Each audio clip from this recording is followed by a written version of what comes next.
Ermənistanın Azərbaycanla sərhəddə yerləşən Tavuş vilayətinin Dilican şəhərində güclü yanğınlar davam edir.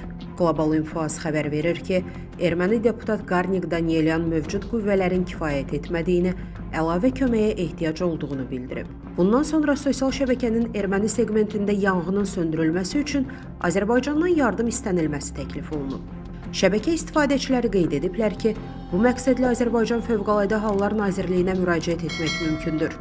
Səbəb kimi isə yanğının sərhədə, xüsusən Qazax rayonuna yaxın ərazidə başlaması göstərilib. Bildirilib ki, İrəvan kömək istəyəcəyi təqdirdə Azərbaycan buna müsbət cavab verəcək.